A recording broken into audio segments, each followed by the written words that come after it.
over further west during the early hours. Staying quite warm under that clouds, but with some clearer skies, we'll easily see temperatures dropping down into single figures. Still quite breezy in northern Scotland on Saturday. A few showers here, but much of Scotland dry and fine with some good spells of sunshine and plenty of sunshine across the south as well. A fine day to come for East Anglia and the southeast. But in these more central parts, so through Wales, northern England, much more cloud, and there will be some rain and drizzle too, particularly to the west of northern England and across the north and the west of Wales. Some brighter skies across the north of Northern Ireland. Sunny spells for most of Scotland, but there will be more showers packing in across the far north.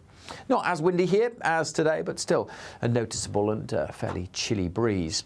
The clouds should tend to drift away from Northern Ireland through the day, so Belfast brightening up through the morning along with parts of southern Scotland, but much of northwest England, north and west Wales likely to stay fairly drab. Some rain and drizzle, especially over coasts and hills, and cooler here as a result. But some warmth across the southeast, 24, maybe 25 Celsius. Only high teens further north, but still feeling pleasant in the sunshine. By the time we get to Sunday, the cloud and the rain and drizzle will have slipped further south, so a grey start across the southeast, but it should brighten up here. One or two showers here and there, some rain in Shetland, but for many Sundays dry. Quite a lot of cloud, but I think we'll still see some sunny spells coming through, but still on the cool side for most, with temperatures generally only in the high teens. Bye for now. That warm feeling inside from Boxed Boilers, sponsors of weather on GB News.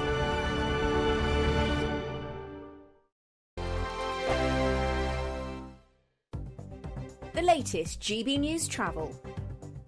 Good evening, I'm Johnny Ratner. There are still long delays through Staffordshire on the M6 this evening, heading between Stafford and Stoke-on-Trent after that collision just south of the Stafford services. All restrictions have been lifted, still really slow on the D road heading out of Stoke-on-Trent towards the M6.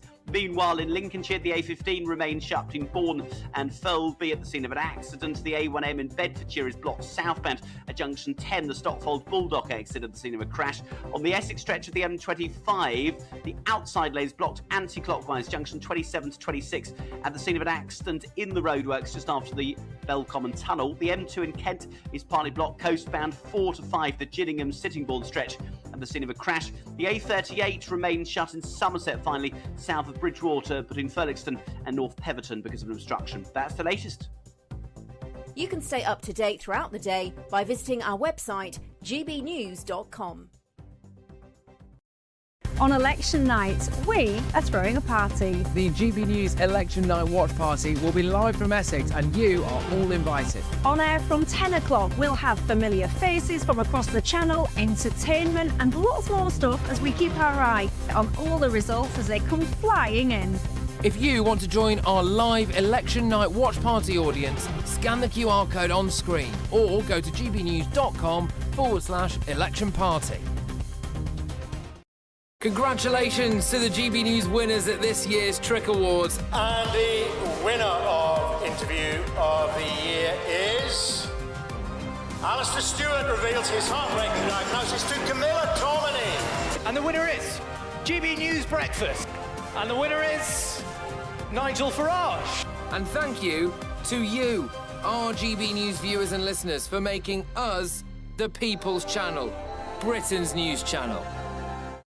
Join me, Neil Oliver, every Sunday night at 6 p.m. on GB News. And if an hour is not nearly enough for you, go to gbnews.com for special extended episodes online every Friday at 9 p.m, where we can truly get into the nitty-gritty of what's going on. GB News, Britain's news channel.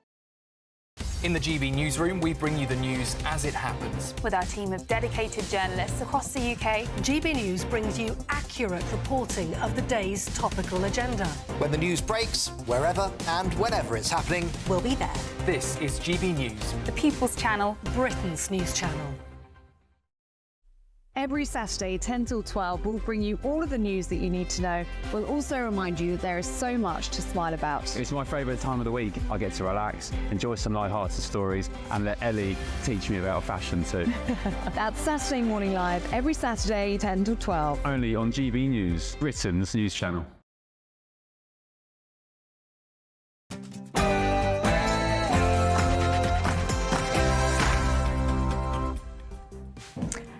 Hello there, happy Friday to you. It's 6 o'clock, I'm Michelle Dewberry, and this is Dewbs & Co. Coming up tonight, Rishi Sunak has spoken out in response to the vile racist remarks made about him from someone who is apparently a Reform campaigner. Let's look at what actually has been going on. And stop talking twaddle. That was one woman's response. See, even I'm getting confused about what the word woman means. It was her response to Keir Starmer when he was waffling about protecting women's safe spaces. Let me ask you, do you think this issue is now the Achilles heel for the Labour Party? And off the back of the Trump and Biden debate last night, many people are saying that Biden should stand down. Your thoughts on that?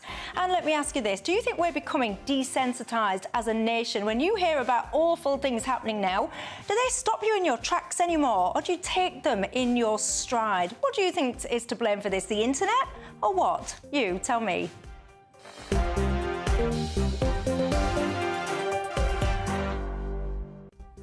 All of that and more, but first, tonight, 6 o'clock news.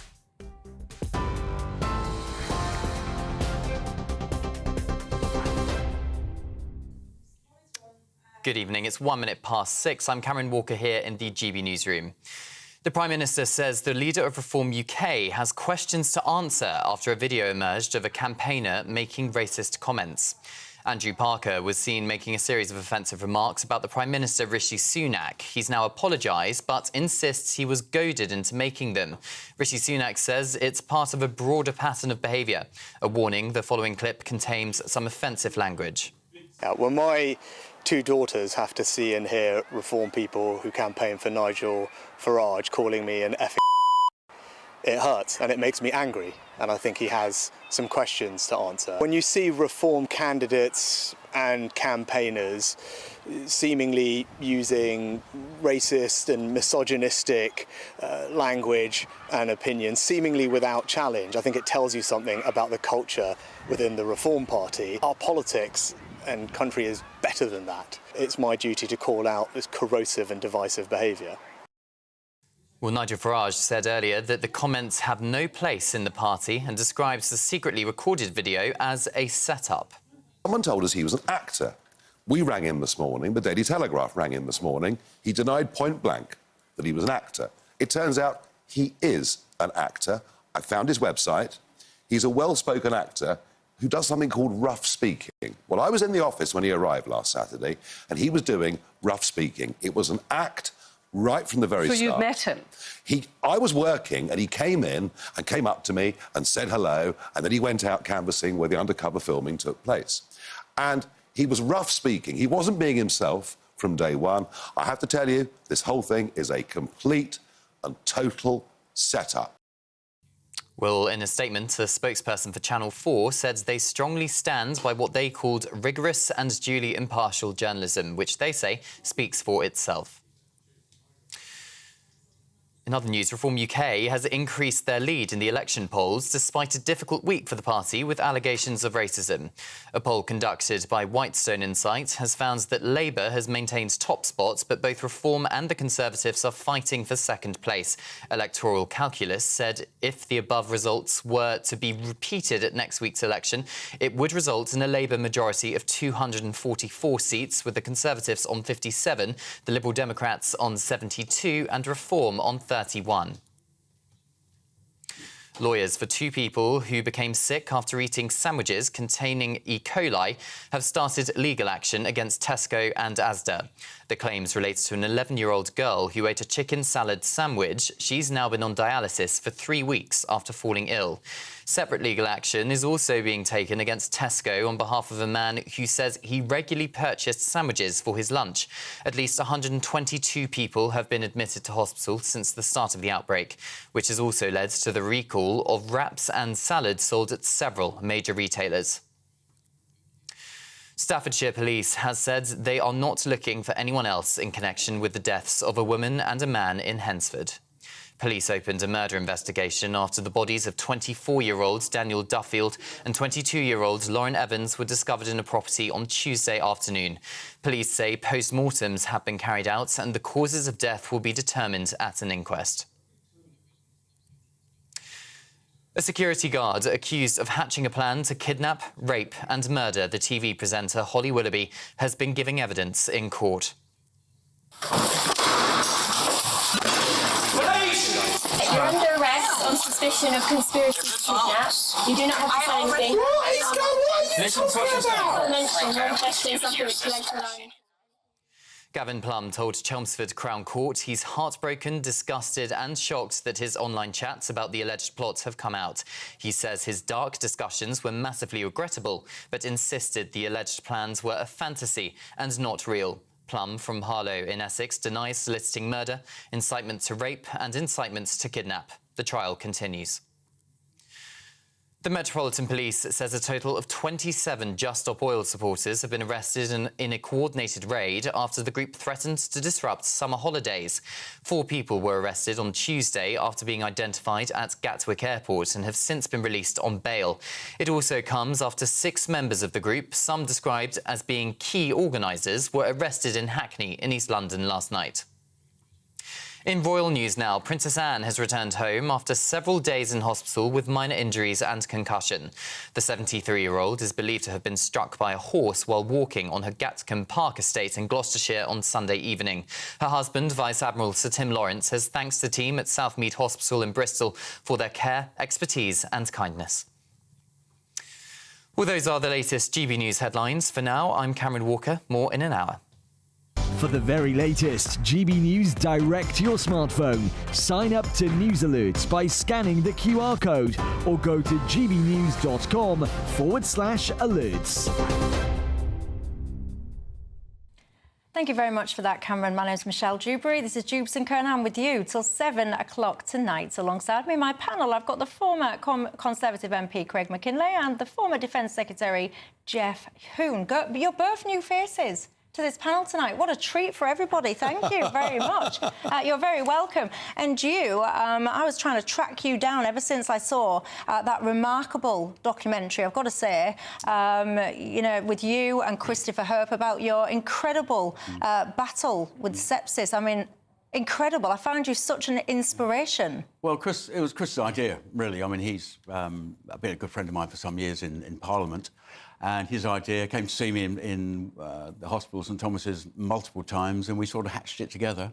Wouldn't it be a good idea to actually tell my story? So I gave it warts and all, every bit that I could tell him. I was happy to relate, and I'm very pleased with the result. I think it was amazing, and I know you certainly inspired me. You inspired so many of our viewers, and I'm so pleased you was playing hard to get. It's taken me ages to get you on the panel, so I'm really pleased that you're on tonight. And you know the drill at home. It's not just about us three. It is about you guys at home as well. What's on your mind tonight? You can get in touch with me all the usual ways. You can email gbviews@gbnews.com. You can go to the website gbnews.com/yoursay, or of course you can tweet or X me. But wherever you're watching or listening tonight, you are very welcome indeed. Now, I've got to start the show tonight with a story that's been dominating a lot of headlines today. Channel 4 News, they apparently did an undercover investigation they went out canvassing with Reform UK. I've got to say that one of the fellas that they came across was pretty unsavoury, to put it mildly. He said some horrendously vile and racist things, not least about our Prime Minister, Rishi Sunak. Now, Rishi Sunak, he has come out today and responded to this. Let's have a listen. When my 2 daughters have to see and hear Reform people who campaign for Nigel Farage calling me an effing, it hurts and it makes me angry, and I think he has some questions to answer. When you see Reform candidates and campaigners seemingly using racist and misogynistic language and opinions, seemingly without challenge, I think it tells you something about the culture within the Reform Party. Our politics and country is better than that. It's my duty to call out this corrosive and divisive behaviour. Well, I've got to say, early this morning, Nigel Farage, he spoke out and addressed this issue as well. Listen. Well, there was an activist that said some pretty unpleasant things. Very, very prejudiced, very wrong. Mr Parker will not be welcome back, but hey, you know what? He's put a statement out already saying his views, he knows, are not mine. And Rob Bates said some silly things. for which, and by the way, not offensive, but stupid things about the campaign, how it's being run. And George Jones expressed frustration about the police having pride flags on their cars. But both those people, to be clear, won't be working with your campaign anymore. All of us say silly things after a drink. It was very unwelcome.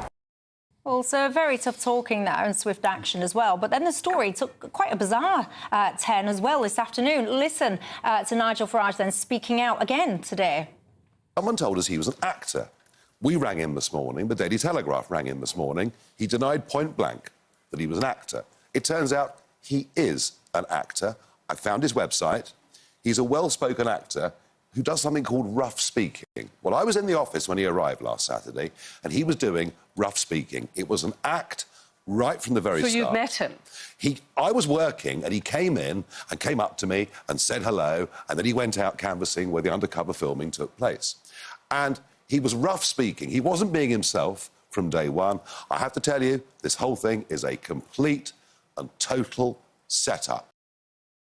Well, obviously, people, it's really divided people, this issue, but I've got to say, Channel 4 News, they've issued a statement and said, "We're standing strong by our rigorous and due impartial journalism, which speaks for itself. We met Mr Parker for the first time at Reform UK Party headquarters, where he was a Reform Party canvasser. We did not pay the Reform UK canvasser or anyone else in this report. Mr Parker was not known to Channel 4 News and was filmed covertly via the undercover operation."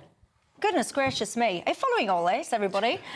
Look, joining me now, pleased to say, Zia Youssef. He's one of the biggest donors to the Reform campaign. You will remember, if you're a regular viewer as well, he also joined me on the panel a couple of days ago. I've got to say, people have really kind of jumped upon this today, Zia. They're saying that Reform UK are the party that are essentially attracting the racists, that they have a lot of racists within them, and so on and so forth. What's been your reaction to this situation today? Well, look, firstly, it's unsurprising that the quite coordinated attacks from the political and media establishment continue to get louder and more ferocious. I mean, Channel 4 described this themselves as, and I quote, an operation.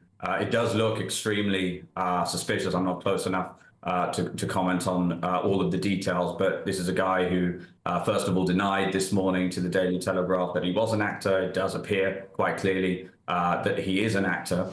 I think one of the most important things to remember here is that Reform are now a serious force from British politics. They were polling at 4% back in October 2022. Another Express poll today shows them 21%, 3 percentage points ahead of the Conservative Party. What that tells you is that Reform are homing in on the target of actually delivering real reform, real change in government for this stale and corrupt political class. So it's unsurprising that these sorts of attacks are going to get louder. But what do they tell us? They tell us that actually Reform are a serious threat to that corrupt political class. But, I mean, when you saw then Rishi Sunak today, because then he was speaking quite powerfully, I've just played a clip of it, I'm sure you've seen it anyway, where he's saying how hurtful it is that not least his daughters have to hear people in the public arena referring to him like that. I mean, you know, in this day and age, people shouldn't be communicating in that way. It's racist. It's vile, and it's just got no place in political discourse. I mean, you know, how does that, hearing that from a man that's got a massive Reform thing stuck to his chest, make you feel? Well, look, I deeply sympathise with those sentiments from the Prime Minister. I mean, I'm obviously somebody of original subcontinental descent. I have experienced racism in my life. It's deeply, deeply unpleasant, and obviously, regardless of whether what this man's origin was, you know, this character that we see in the film, who clearly has problems, they're abhorrent remarks. But what I will say is that if you send undercover reporters determined to find witches into unvetted activists of any political party, witches will be found. And the notion that you should take the views of one person or a tiny, tiny minority of a large group, again, this is a party that commands the support now of a fifth of the country. This is millions of people. So using those remarks in order to smear such a large section of the country, I think is totally inappropriate. It's a bogus way of looking at things. It's exactly the same kind of dishonest argument that says, you know, anyone who is worried about climate change supports gluing themselves to roads or to spraying our priceless monuments. Taking a tiny fraction of a group's comments that are obviously totally unacceptable and abhorrent. Again, assuming this is real, which I would not assume by any means. It looks deeply suspicious, and smearing an entire group is wrong. And I'd really encourage people to debate reform on its issues. You know, the reason why these attacks are generally just name-calling, you know, Putin apologist or racist or whatever it is because clearly the political establishment, the established parties, cannot actually debate reform on policy, because reform's policies are the ones that make sense and are the ones that are going to solve this country's problems. So as far as you're concerned, no wavering, it's still the party for you? Of course. See you, Youssef. Thank you very much for your time. What do you make to this, Craig? Well, I mean, it's just to summarise what we've heard this afternoon. The story seems to be changing on an hourly basis. Nigel saying that this guy was an actor and it was a big setup paid for by Channel 4, and Channel 4 obviously refuting that. Now, that seems to be at the heart of this. OK, I don't know what the truth is. I'm not even going to guess what the truth is. But I will tell you what I know about the past. I was a founder of UKIP back in 1992. Nigel came along some months later.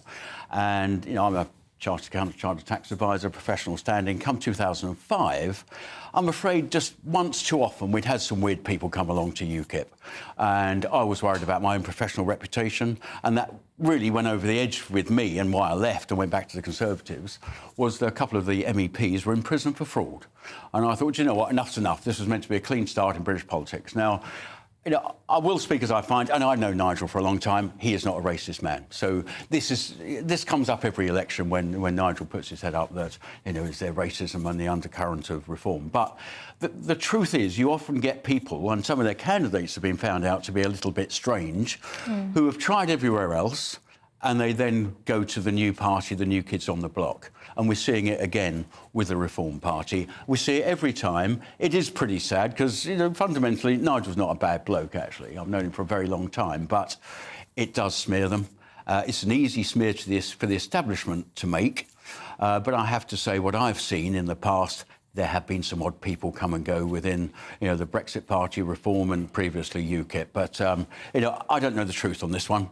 It's a very good sting if Channel 4 are behind it. But I hope they haven't stooped that low. Yeah, and obviously Channel 4, just to reiterate, of course, have denied any wrongdoing. What do you think, Jeff? Well, I suspect a lot of people would think that many Reform members actually hold the views that were expressed so publicly. They might not express them in quite the public way that they were set out, but I think that an awful lot of Reform people that I've come across do have those kinds of opinions. And part of the problem, undoubtedly, is that when Nigel Farage sets out his extraordinarily simplistic solutions to the complex problems facing British society, they are picked up by some people on the doorstep. So I saw an interview the other day by the Conservative MP for Skegness and Boston, who was debating with a Reform candidate what would happen if all immigration was banned, which is the simplistic solution that Reform are proposing. And he pointed out... No, they're not proposing that. They're not proposing that all immigration is banned. The Reform UK's policy is net migration, so net zero migration. So not that you would have zero, but that it would essentially, if you've got 600,000 leaving, then you'd have 600,000 coming in, and therefore you're netting at zero. I understand that, but the reality is that in order to achieve that zero, you're going to have to stop people coming in. And the Conservative MP pointed out that if that were to happen, the local hospital would have to close.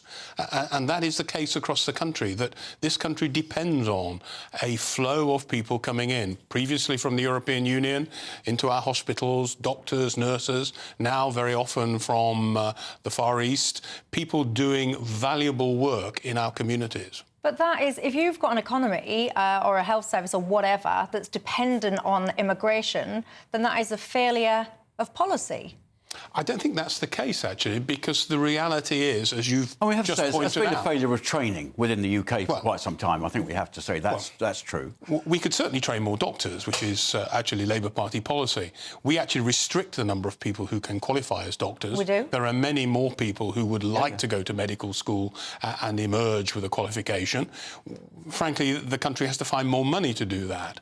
But the reality is, as you've mentioned already, people come and people go. And one of the things I learned working for an Italian company is that often people come here, stay for a short time to improve their qualifications, to improve their experience, and go back home, taking the skills that they learn here back to their own country. So there is that constant to and fro of people, which I think is really important in a modern Western economy. Yeah, I do just find as well the level of kind of... I don't want to say scrutiny necessarily, but when something goes wrong within the Reform UK's kind of stable, if you like, let's not forget, this is a party that's emerged from nowhere, had a general election called, you know, all of us very unexpectedly, who have tried to kind of cobble together something. You know, they're not like Labour or the Tories, who have got databases and deep kind of lists of vetted volunteers, trusted volunteers. They don't have databases where they have nothing. They're literally starting from the ground up. So when you're desperately trying to find people to help spread your message, you're going to find people that are saying things that are wrong, that are doing things that are wrong, and it's actually about the response to it that you can judge a party by. And as I've just shown, Nigel Farage's response this morning was very swift, very kind of direct. He was having absolutely none of it. I've got to say, one candidate who is a Labour candidate, you know, I've seen him tweet things like his favourite drink is white men's tears. He sits there and says that he's running for black and brown people. If a Reform UK candidate turned around and said, my favourite drink is black man's tears and I'm running for the white people in the country, can you imagine that, ladies and gents? There would be absolute outrage. Look, this issue has really divided opinion, so I'll throw it over to you for the final say at home. What do you make to it all? This whole bizarreness as well about this guy, Andrew Parker. I mean, when you start digging into it, it really is very odd. The voice that he uses on his so-called showreel asking for work versus the voice that he seems to be deploying on this so-called undercover filming, two very, very different things. And, of course, he does list rough speaking and secret filming as two of his specialities. All very, very odd, if you ask me. Again, I'll end on the note that Channel 4 rejects any wrongdoing at all. What do you think to it all? Get in touch and tell me.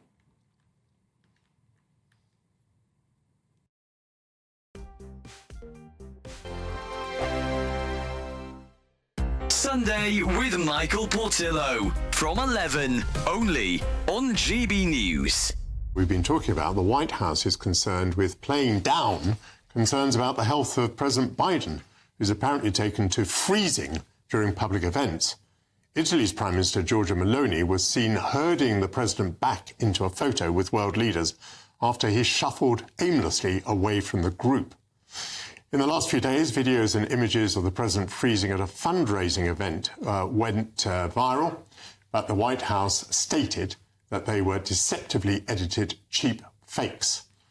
With me now, again, is my panel, the historian and broadcaster Tessa Dunlop and the associate comment editor of The Telegraph, Mujaz Ahmed. Mujaz, I mean, you are a journalist. What about this idea that in some way the images could be fake?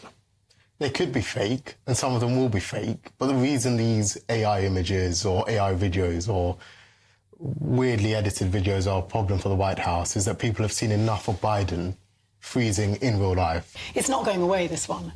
It's perception versus reality, but as Mustafa said, it doesn't matter because it's now become Biden's reality, which is bushfighting these questions about his ability connected to his age. I don't understand where you go from here. He's got a vice president who isn't presidential material, who I think polls worse than he does, despite these, you would call them ageist. In many ways, it's about his competence, isn't it? It can make a big difference when the president whose competence, mental competence, is under question, is running on the matter of competence itself. They're trying to paint Trump as being incompetent, as being not presidential, as being unable to lead, while they have a candidate who struggles to get off the stage. Yeah. That's the issue for them. And it's not really about age. He's not much older than Trump, as you say. It's about the appearance of age. GB News, the People's Channel. Every Saturday, 10 till 12, we'll bring you all of the news that you need to know. We'll also remind you that there is so much to smile about. It's my favourite time of the week. I get to relax, enjoy some light-hearted stories, and let Ellie teach me about fashion too. That's Saturday Morning Live, every Saturday, 10 till 12. Only on GB News, Britain's news channel. In the GB newsroom, we bring you the news as it happens. With our team of dedicated journalists across the UK, GB News brings you accurate reporting of the day's topical agenda. When the news breaks, wherever and whenever it's happening, we'll be there. This is GB News, the People's Channel, Britain's news channel. I'm Christopher Hope. From pop stars to politicians, I'll interview anybody in a pub who's got a political opinion. Join me every Friday on Spotify, Apple Podcasts, YouTube or gbnews.com, or wherever you get your podcasts. GB News, Britain's election channel.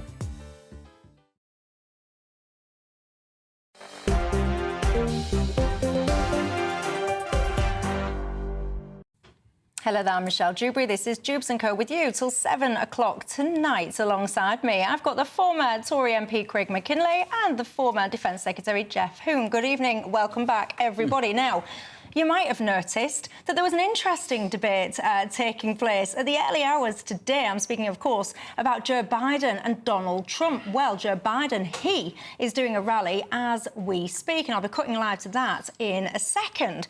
I have to say, though, there was a huge debate rumbled on off the back of the debate between Trump and Biden, which is all about whether or not Biden, I'm going to cut to the chase here, is fit for office. There were so many clips circulating that show very peculiar behaviour, to put it mildly. Let's have a little look. Eligible for what I've been able to do with the with the COVID, with dealing with everything we have to do with. Look, if we finally beat Medicare. Thank you, President Biden. Well, look, Joe Biden, as I said, he's speaking live right now. Let's take a look. We learned he's still proud about the pain and cruelties inflicted on America's women. We learned he still believes that politicians, not doctors and women, should make decisions about the woman's health. We learned that if he's elected again and the MAGA Republicans pass a national ban on abortion, he will sign it. Donald Trump says he thinks overturning Roe v. Wade was a beautiful thing. I think it was a nightmare. No, I really mean it, a nightmare. And I made it clear again last night that if you elect me and Kamala, you give us a Democratic Congress, we will make Roe v. Wade the law of the land again.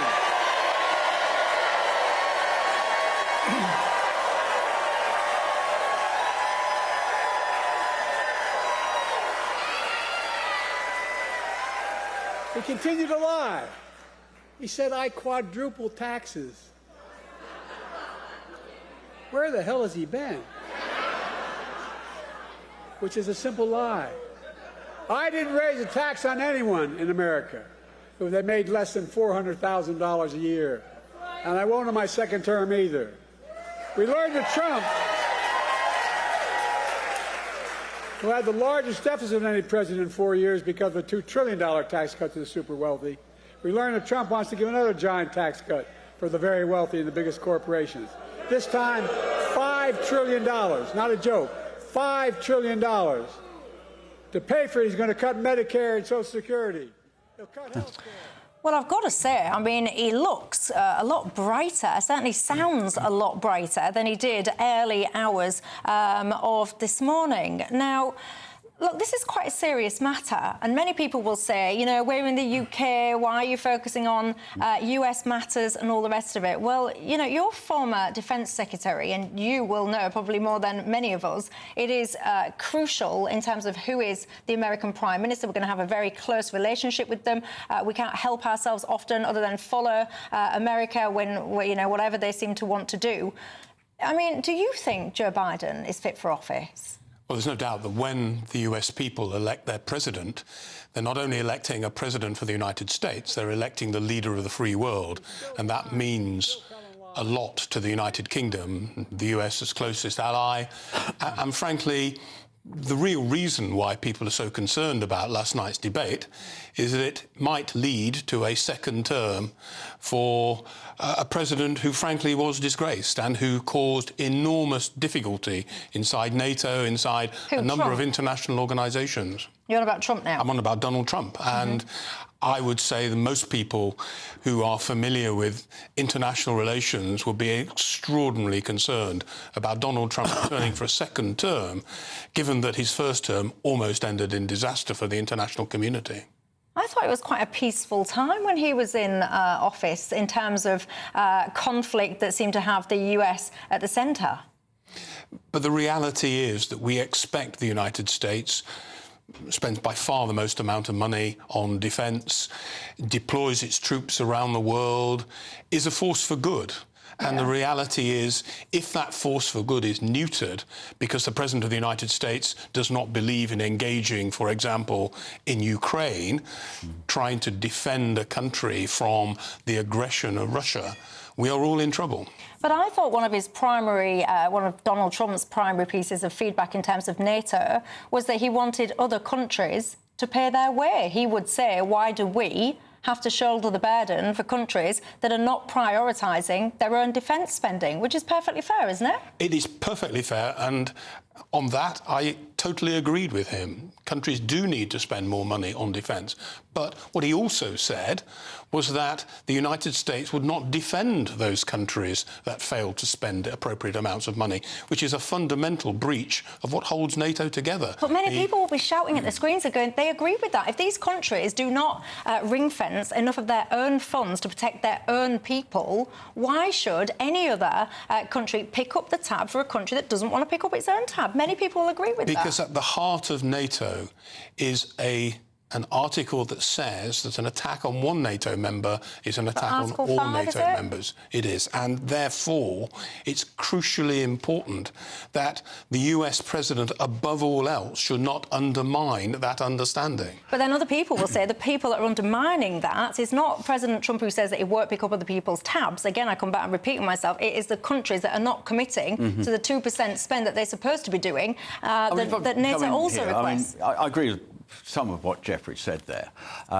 one of which is we are interested in American politics because it's very interesting to us and it matters to us. I mean, we have far more coverage of a US election than we do an Australian election, for instance, because even though constitutionally we're very friendly and very close to Australia, we don't really have great interest in the result. It doesn't really matter to us, but it does in the US. Now, I do agree a little bit with what Donald Trump has hinted, that countries should be paying more. I think that's absolutely right. If you're a US taxpayer, you'd be saying, well, why am I paying for a NATO that's not prepared to pay for itself? And if a war breaks out somewhere on the planet, it's not going to be on domestic soil of the US, it's going to be somewhere in Europe, which is under the NATO umbrella.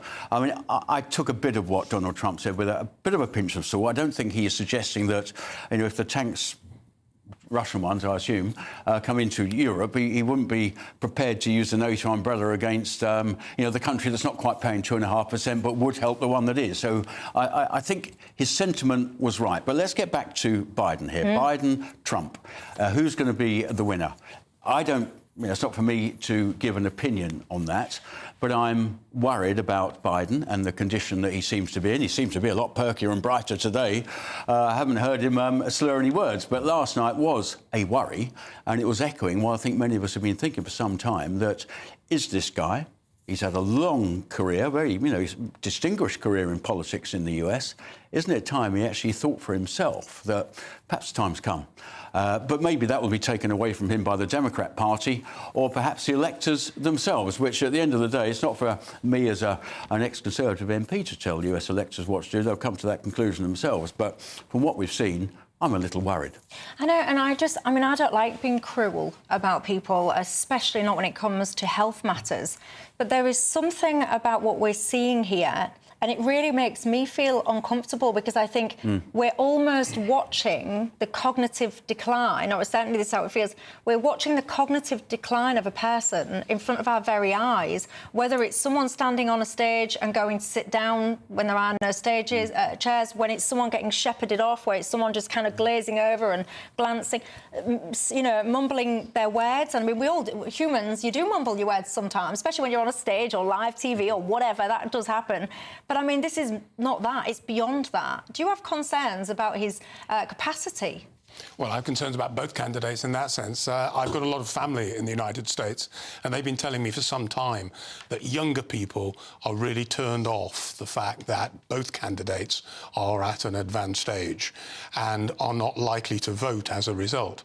And that's a problem for the Democratic Party more than it is for the Republican Party, because the Democrats do rely on young people registering to vote and turning out to vote. And if they don't vote for a candidate because they don't feel that he represents them, then that is a problem for the Democrats.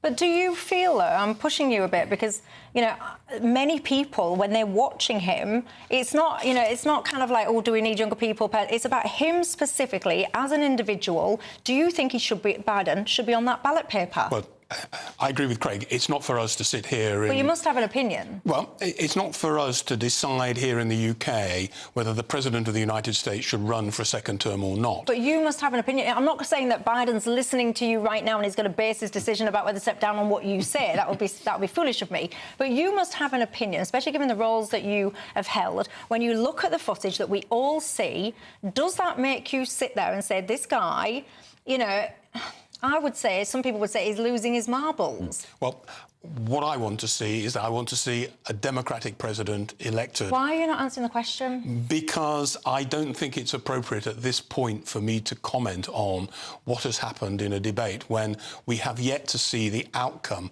of what will flow from this. And there's a great deal of discussion going on in the United States at the moment about what are the consequences. But my question isn't about the specifics of the debate last night. This has been a whole long build-up. People have had this sentiment, and it appears to be getting worse. So I'm asking you, based on the performance, you will have seen it all. You know, you will have seen what everyone else has seen, given your experience. I'll ask you for a final time, and then I'll give up. But do you not think, are you not looking at this saying this man should be off the ballot, is not fit? No, I'm not saying that. What I am saying is that someone needs to look at this very carefully, and I suspect the two people that will have most to think about it are Mr. and Mrs. Biden, and I suspect Jill Biden will be the person who will have a big say in what happens next. Indeed. You know, I get the desire for power. I mean, there's many people that are very power hungry, but if that was my husband, I'm telling you, I would be doing the kind thing and saying, enough now, let's go do speaking tours or whatever it is that people get up to after office there. What's your thoughts on it? You'll have strong opinions, I'm absolutely sure of that. Let's talk about Keir Starmer. He was taken to task by a lady on a radio show today. I'm telling you, it was fascinating. Great. Let's listen after the break.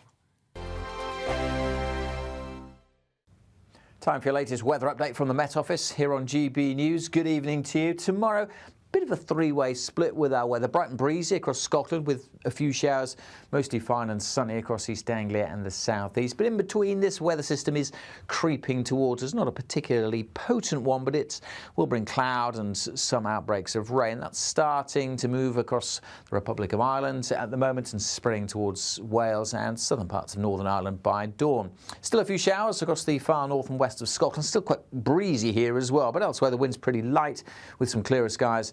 Temperatures will dip down to single figures, but it's actually turning quite cloudy here, but that will keep the cloudy temperatures up across Wales and northwest England through the early hours. The cloud will increase a little bit across southwest England too, so a grey start here for some, maybe the odd shower, but for much of East Anglia and the southeast, fine and sunny, and for a good part of Scotland and Northern Ireland, certainly the north of Northern Ireland, a fine start to Saturday, some decent spells of sunshine. Still quite breezy across the far north, and still plenty of showers packing in across Caithness, Sutherland, the Western Isles and the Northern Isles. They'll keep going for much of the day, but a good chunk of Scotland will be dry.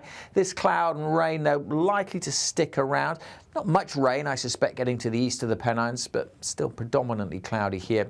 Dull and damp on some of those coasts across northwest England, north and west Wales throughout. But brighter skies further south and with a bit of sunshine. 25 degrees is possible across the southeast. Scotland and Northern Ireland in the high teens, but with a bit of sunshine. It shouldn't feel too bad because the winds will be lighter tomorrow compared to today. Mostly fairly light winds on Sunday as well. Some rain will head back towards Shetland. Could start quite grey in the south with 1 or 2 showers here. Quite a bit of cloud on Sunday, but I'm still optimistic that many places will see some sunny spells. And we've lost the heat from earlier in the week. Temperatures at or a touch below average. The latest GB News travel. Good evening, I'm Johnny Ratner. The M6 in Staffordshire is crawling for at least an hour heading north, where the inside lane shut in the Stafford services and the Stoke-on-Trent turn junction 15 recovery work is underway. Long queues back to junction 13 and to 17 back towards Crewe, and on surrounding routes through Stoke, Stone and Stafford looking solid. A1M in Bedfordshire is blocked southbound at junction 10, the Stockfold and Bulldog exit, and the scene of a crash on the Hertfordshire stretch of the M25. The 2 inside lanes are closed anti-clockwise at the scene of a crash just after 17 at Maple Cross. The M2 in Kent is partly blocked coastbound 4 to 5, the Gillingham-Sittingbourne stretch of the motorway, and the scene of a crash causing long queues and long delays on the M5 heading north through Somerset. That was following an earlier collision just south of the Bridgewater South exit. And that's the latest. You can stay up to date throughout the day by visiting our website, gbnews.com.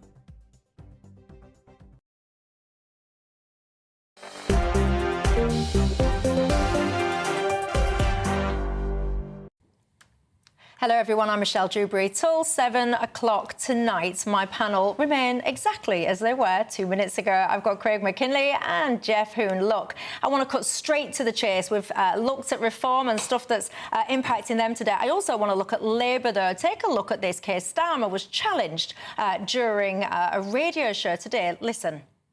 We will protect... I have protected in the past and worked with those protecting women's spaces. I will do that in the future. They will be protected. I'm particularly concerned about violence against women and girls and the need for biological for spaces for biological women to be safe. There, the same in sport, the same in hospitals. But Jane, can you say now that you will not allow men, biological men, under any guise, to come into women's safe spaces? We will, of course, protect... Can you say that? Because we shouldn't have to be kind to these very few men. You need to think about 51% of the population who are sick of the absolute twaddle that comes out of your mouth when we ask these questions. Yeah, Jane...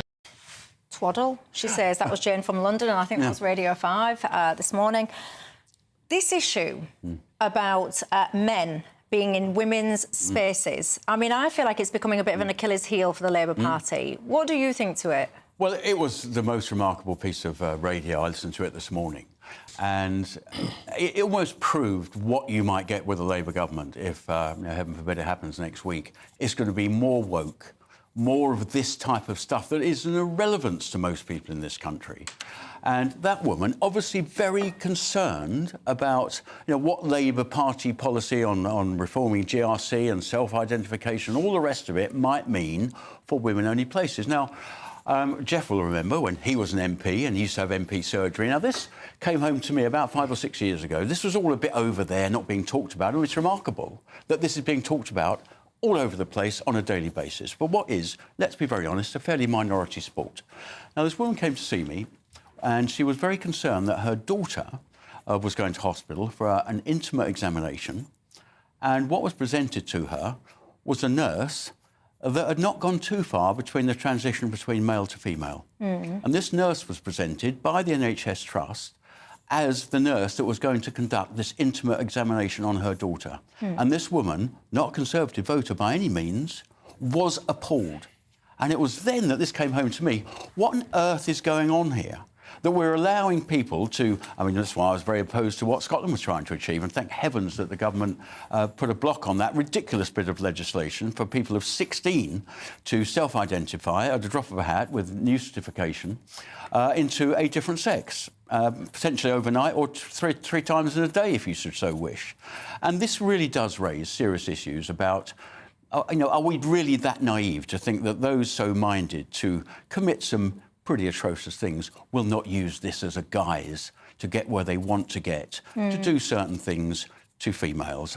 So, there is no such thing, in my view, as gender recognition overnight into a new guise. To me, it has to be far more deeper than that. And at the moment, I think we've got the balance about right.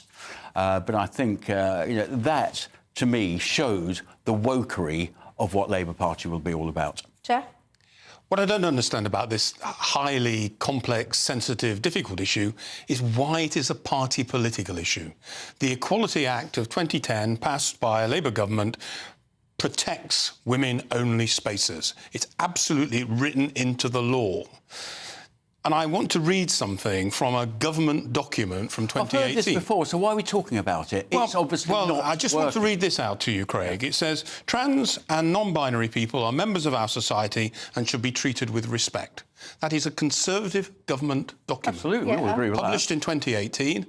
And therefore, why are we having this as a party political debate? This is not party politics. This should be about getting the right protection for women and their self-spaces, which is the case since 2010, written into the law, as well as understanding the sensitivity of people who, through no fault of their own, are not clear about their own sex. But we can talk about Equality Acts and things like that, and one of the challenges will be that people will push back and say, yes, that women's spaces are protected of the rest of it. The challenge then becomes, if you allow a man to identify as a woman, then that so-called woman is now permitted into said woman's spaces. And this is the issue. Many women, like me, by the way, just to be transparent to this, I do not want a man in my female-only changing room or whatever, just because he happens to have a dress on and seems to think he was born in the wrong body, or is perhaps just some perv that gets his kicks and thinks that, and actually now I can leverage this label to get in there. No, and that's why the Act makes quite clear that those who are providing those kinds of services, changing rooms, toilets and so on, are perfectly within their rights to protect women in those circumstances, as they should. But women meaning biological women. Well, I'm interested in what you mean by biological, because do you mean by that women at birth, or do you mean people who've gone through a sex change? Oh, I can't. Right, look, let me just be absolutely clear. Well, biological's a tricky word in this context. It's not tricky to me, anyway. It's absolutely not tricky to me. I can explain to you why I think there's a difference. Well, you can tell the audience after the break, because I want to give you space to explain it properly. Do you agree, Jeff, that you can self-identify overnight? That's the issue, I think, here. Right, listen, because this requires a couple more minutes, I reckon. Don't go anywhere. Let's have it out. I'll see you in 2. This is GB News, Britain's news channel. History lecturers at the University of Liverpool have been advised to problematise whiteness and heterosexuality in their seminars. They are saying that you should be guilty if you're white and heterosexual. Not using the long words they use, but that's kind of what they're saying. Yeah, but do you know what? History in this country is concerned with more and has been lived by more white people and more heterosexuals, right? And that's the history. I'll tell you something else, Don. This is Russell Group University material here. This is Liverpool. It's a really good university. The thing that really got me going apart from this, and I thought it was an AI generation of words input into a system to come up with from something. It's ridiculous. The main issue I have is the verb problematise. I've never heard of that before. So they should be prioritising grammar. Let's get first principles back in there firstly. It's just promoting anti-racism. It's not, Amy. It is. Wait. It's just bringing the marginalised voices into the discussion. So no, what they're saying is look at British history through the optic of all perspectives.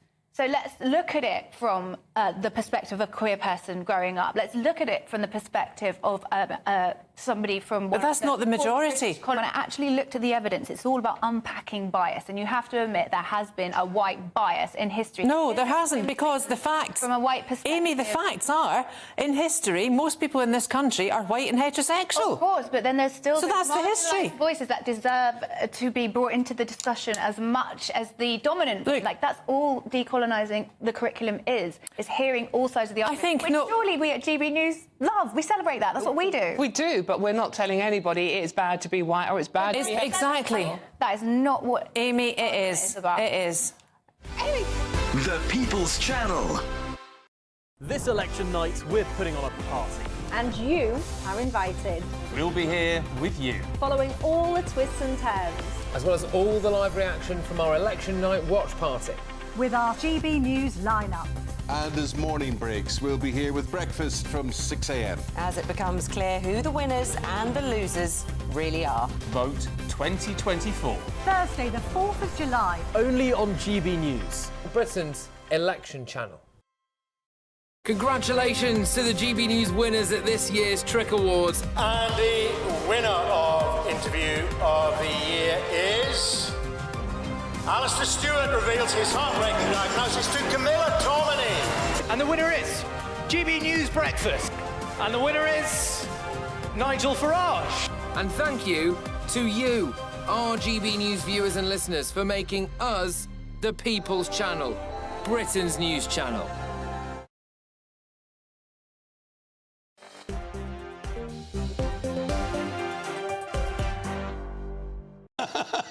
Hello there, I am Michelle Dewberry. This is Dewbs away with you till 7. We're having a rip-roaring time here, mainly because we're waiting for the bar to open. Any regular viewers will know on a Friday, it's my favourite part of the week, I can't lie. Dewberry Tavern is open, but guess what? Someone's inadvertently moved the glasses tonight. I'm not having any of that. I've sent someone off to go and find some more. So I will open my tavern in a few minutes. Look, alongside me, my panel remains. I've got the former Tory MP, Craig McKinley, and the former Defence Secretary, Jeff Hoon. Now, before the break, we was getting into the question that I was posing is the women question an Achilles heel, basically, for the Labour Party. I played you a cracking interview with Keir Starmer and a lady called Jane. Look, let's go back to this issue then. You were saying to me that this is a bit of a minority issue and all the rest of it and so on and so forth. Just remind viewers where we were before the break. Well, essentially, we were having a discussion about what is meant by biological sex. Yeah. Now, if that means sex at birth, then I think there is a problem for those people who are born into the wrong sex and who have an operation. Right. Once they've had an operation, it seems to me they are then reassigned into a different sex. Right. And I think that is acceptable.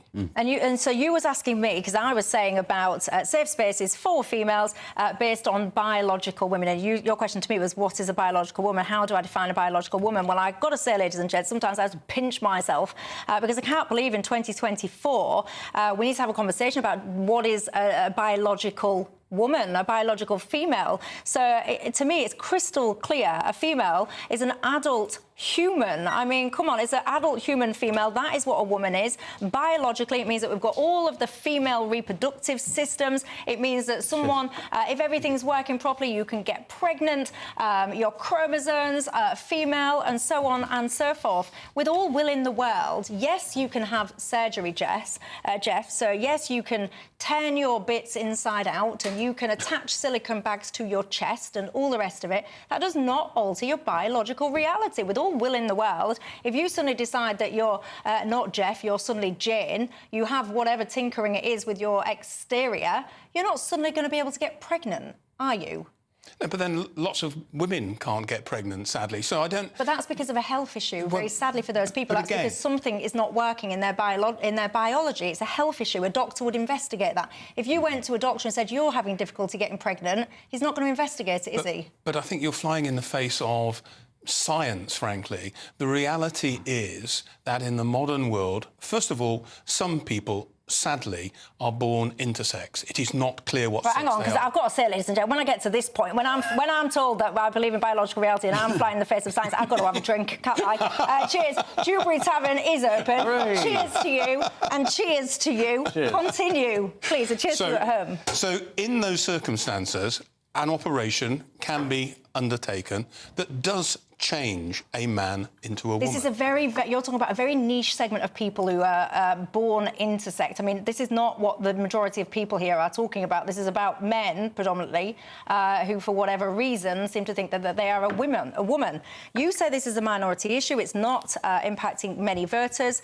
I agree with you that a lot of people kind of say, who cares about this issue? But there are a great number of women, it seems predominantly... to get a lot of column inches about... Yes, but that's because it's so important to us. As women, it's so so important that biological realities are understood, and it really will shape the way a lot of people vote. It really will. No, I mean, my view is, I suppose, boringly traditional, really, yes. I mean, you've got XS chromosomes and XY chromosomes. You've got a cervix or you haven't. I mean, that is the basic biological, definition. But I will give Jeff a little bit of benefit here. I mean, if somebody has gone through the whole procedure at great length, I think they mean it. I think they mean it. But the whole concept of gender reassignment certificates overnight, absolute nonsense.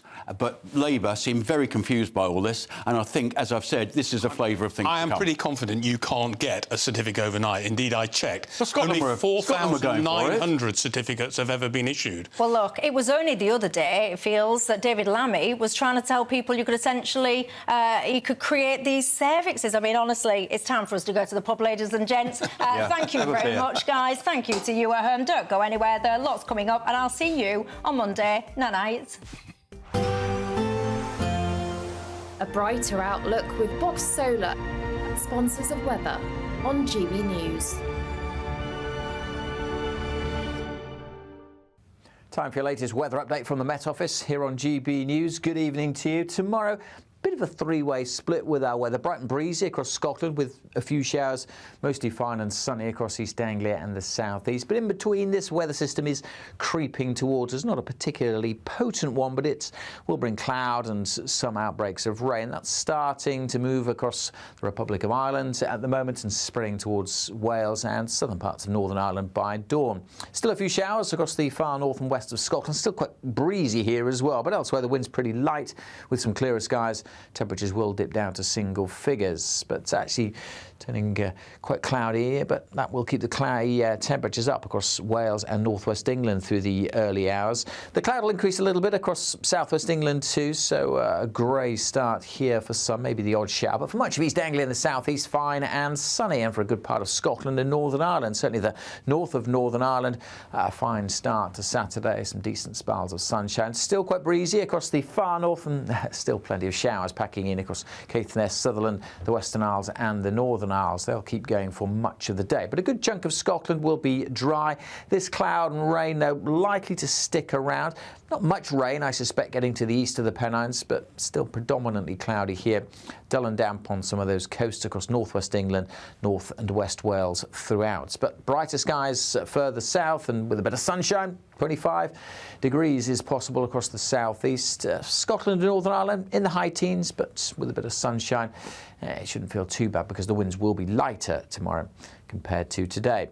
Mostly fairly light winds on Sunday as well. Some rain will head back towards Shetland. Could start quite grey in the south with one or two showers here. Quite a bit of cloud on Sunday, but I'm still optimistic that many places will see some sunny spells.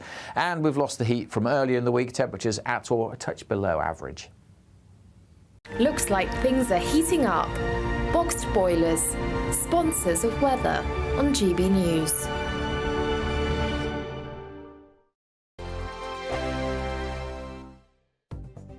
The latest GB News travel. Good evening, I'm Johnny Ratner. The M8 in North Lanarkshire is partly blocked eastbound from junctions 6A to 5. That's at the scene of an accident that's taking place just to the west of Whitburn.